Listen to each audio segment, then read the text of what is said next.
Greetings, everyone. This is Jeff Wilkerson, Professor of Physics at Luther College, bringing you the next in our series of what to look for in the night sky. We're going to talk about the week of July 17th, 2023 this time around. So, I assume most of you have been watching these for the last couple of years.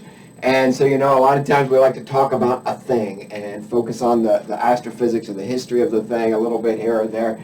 But every now and then we mix it up and we give you something to look at every night of the week, and that's what we're going to have this time around is one of these whirlwind, let's look at something every night of the week. Now, as always, if we're not talking about the moon here, which we are on a couple of nights, you could actually do these any night. We're just spreading them out over the nights of the week. You can, in fact, probably observe most of these things for months to come here.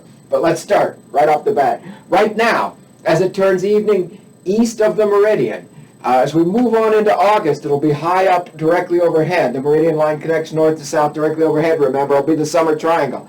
So as it gets dark now, we see the summer triangle approaching the meridian, well placed in the sky, easy to observe. Three big bright stars. Deneb is Vega and Altair. Altair is the southernmost of the stars dragging along behind there. And so so that's the first thing we're going to do is look at this, and let's pick the first night, the evening of the 17th into the morning of the 18th.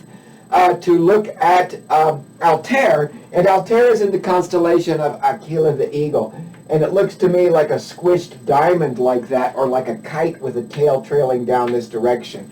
So see if you can find that diamond shape in Aquila, and see if you can see the tail of the kite down here. That's Lambda, is that star in the tail, and just below Lambda, just off to the south and west of Lambda, about 4 degrees, is M11, an open star cluster. We said last week, I always kind of revert to open star clusters. I love open star clusters. This may be my very favorite one. So if you get a chance to get out with a small telescope, you can probably see this with binoculars pretty well. But my goodness, is this a rich, beautiful open star cluster. It's actually across the border in the constellation of Scutum, as is M26. So you drop about 4 degrees from Lambda down to M11 and drop south another 3¼ degrees, and you get M26, another open star cluster, which is a fine open star cluster, but M11 is just spectacular. So see if you can find it if you got binoculars, if you've got a small telescope with a wide field of view, so that you can really get a nice big angle there to capture the whole thing. This is fabulous. So that's my recommendation for the first night, is let's start with the summer triangle. Let's expand around Altair. Altair is right there in this diagram. Let's expand around Altair and see if we can find M11, just a simply fantastic open star cluster. Now remember, open star clusters, if this is a side view of our galaxy schematic, open star clusters live along the disk of our galaxy, this plane right here. Globular star clusters live in a halo around the center. Open star clusters very commonly have a few hundred stars. They may have less, they may have more. A few hundred stars, and you see bright glittering dots of light. Globular star clusters, they're on average further away because they're way out here. And they have 500,000 stars maybe on average. And so they're very densely packed there. And so we don't see individual stars as much. We see a big glob of light there. And so that's globular star clusters looked at. We'll have one in a couple of nights for you here. This is open star cluster we look at along the disk of our galaxy. Now, the next night I'd recommend on the 18th, let's blow up Vega in the constellation Lyra. Vega is right there, big bright star. Lyra looks like a parallelogram down here below Vega.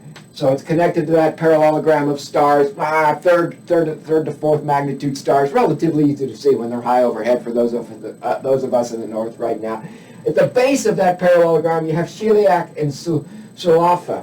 And now this, my understanding of the names of this, I had to go back and look this up, because my understanding is both of these are Arabic names for tortoise, which would be the name for the entire constellation. But we always use Allen star names, as we've referred to many, many times here. And that we don't, I didn't see it in there. And so I'm guessing that I got this name, I remembered these from Jim Kaler's stars at .astro.illinois. So I think that's probably historically, you know these things, you learn these things, and they're in your brain, and you don't remember where you learned them. It just sooner or later they just become knowledge that you had.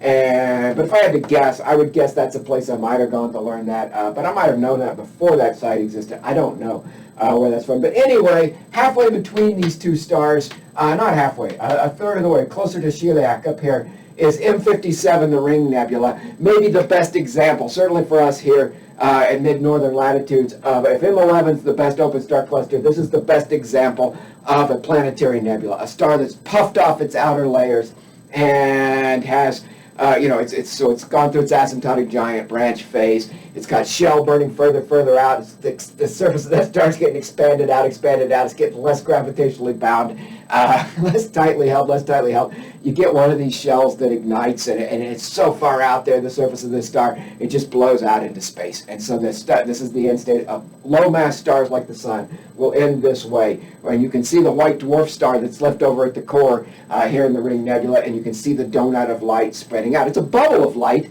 but when you look through a bubble, you look through the thin part, you don't see that light so much. It's the thick edge that you see, and that's what you see here in the Ring Nebula. So probably not for binoculars because it's so small. Planetary nebulae are often bright, but they're tiny on the sky, these stars that have ended this way. And so you need something with a little bit narrower field of view where you can open this thing up a little bit, magnify this a little bit. So you probably want a telescope to see this. So now, let's go forward on the next night.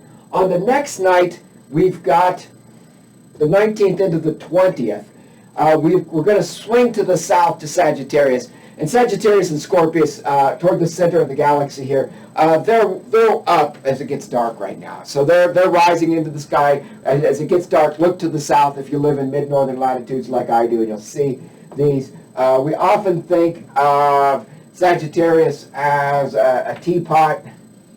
I didn't draw that great. A teapot with a lid and a spout and a handle back this direction. And the body of the teapot, the top here, we've got Phi, Delta, and Lambda, the three stars that mark this triangle at the top of Sagittarius. And the stars are separated by about 4 degrees. Now, if you move about 6 degrees, go from Delta here, top right, west, northwest corner of the body of the teapot up to Lambda, and move in make about a right angle and go about 6 degrees, about 1.5 times as far over this direction. You get a pair of nebulae that are there, M8 and M20, the Trifid Nebula and the Lagoon Nebula. And these, especially the Trifid, these you'll see pictures of around. If you look them up, they've shown up in sci-fi TV shows and stuff. The Trifid in particular is a relatively famous image of a nebula. And so this is something to see if you got a chance. Again, there's so much stuff in this region. When you look toward the center of the galaxy, there's so many things to stumble upon that you might lose track of what you're looking at down this direction. But these are things you probably need a small telescope again to see. Now the next night, the 20th into the 21st, we said last week we're done talking about Mars and Venus because they're sinking into the evening sun, or almost done it, and almost is key there because here we are talking about them again. So the moon has been new and it's just starting to wax and fill out. It's about 10% full, so you're going to have a splendid, we can't help but talk about it here, because you have a splendid crescent moon on the evening of the 20th. So this is just after sunset on the 20th. You have to look west and you'll see the glow of the crescent moon there. Big and bright. Venus will be down below there. The bright star Regulus in Leo is right between the moon and Venus right there. Now Regulus is enough fainter than Venus, it's going to be a little bit hard to pull out of the glow of the sunset. You probably will be able to see it. Binoculars certainly would help with this. And if you go the other direction down here, Mars is even fainter. And so Mars will be even more difficult to pull out of the glow of the sunset. I'm sure you could do it with binoculars. You might be able to do it. You have the timing just right. Let the sun, if you wait too long after sunset, this is gone, right? It's below the horizon and you can't see it anymore. So if you catch it just after sunset, you might be able to pick out all 4 of these objects: bright Regulus, Venus, Mars, and the moon. Bright, but not bright as, when I say for Regulus, but not as bright as Venus, and harder to pull out of the glow of the sunset. So the next night, let's go back to the Sagittarius Scorpius region of the sky. Antares is the big bright orange star in Scorpius. It's the first thing I see. You know, I'm setting up to take data. I'm looking to the south. I use Antares to do the alignment of my telescope. It's the first star I see burning into the south down that direction. Rival of Mars. It is big and orange. It looks, you know, looks like rivals Mars. And then you've got the head of the Scorpion out here, two brighter stars and a couple of fainter stars that look like that.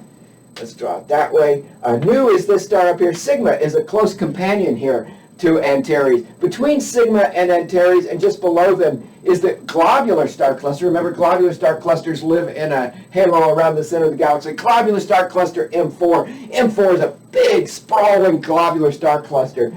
I love this one. This is maybe my favorite. It's not the biggest and brightest, but that maybe is my favorite globular star cluster. Definitely you can find it with binoculars, but it's sprawling out enough. It's not as bright. The surface brightness isn't as great as some other globular clusters like M80, which is sort of between Sigma and Nu. Draw a line from Sigma to Nu, and the head of Scorpius up here, go maybe a third of the way up toward Nu from Sigma, and you're going to come across M80, another globular cluster, denser and brighter.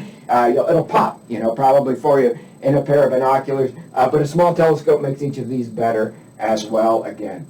So on the night of the 22nd, into the morning of the 23rd, what we're talking about really just the night of the 22nd right here, the moon will now be 20 to 25% full, and it'll be approaching Virgo with the bright star Spica right there. Spica sits at the base of a Y. We've said this many times before, so you see the Y coming up this direction. Parima is this star that's at the base of the Spica is down here. Think of it as a martini glass. There's the base of the martini glass. That's the bottom of the cup of the glass right there. We've talked about the moon. Parima is right on the path of the moon often, and indeed by a night later it'll be over here pretty close to Parima. But on this night, we're going to look at the star a couple of stars up. It's about a 1.5 magnitude star. So again, a relatively bright star. Should be fairly easy to see. Zavijava. The moon is going to be about 20 to 25% full, so still a nice, beautiful crescent moon, and it's going to slide right past there. So for me, when it's dark, when I see the moon out here not too long after sunset, the pairing's going to be really close, a couple of degrees maybe, separating the moon from the star right there. So that's worth getting out and checking. The 23rd into the 24th, at this time, I decided we'd close out the week by looking at Saturn in the morning sky. So this region rises about midnight. Saturn will rise a little before midnight. Fomalhaut, a very bright star in the south. It's a first magnitude star. It is the star that I can see just about furthest south with my naked eye. So as far north as I live, it skims the southern horizon for me. It gets up, you know, decently. But you've got the thick atmosphere and the glow of towns and things, and it's hard to see against that southern horizon. And Fomalhaut is a star I'm always looking for because it's I'm seeing the furthest south in the sky that I see. And right now Saturn sits above there. Fomalhaut will rise about midnight. It'll be in the sky at 1 or 2 in the morning high enough for me to be able to see. And Saturn will be sitting about 20 degrees to the north and the west of Fomalhaut. So that's what we got. Summer triangle leads us to the stars of Aquila and the stars of Lyra, Celiac. We got Sagittarius. We're going to look at some nebulae there. We're going to look at open star clusters. We're going to look at the ring nebula. You got the moon a couple of nights right here. You've got Saturn and Fomalhaut, and we've got globular star clusters here in Scorpius. A whole week of observing. Hopefully you have a chance to get out and see some of that. Hope you have a great week, everybody. And as always, thanks for watching.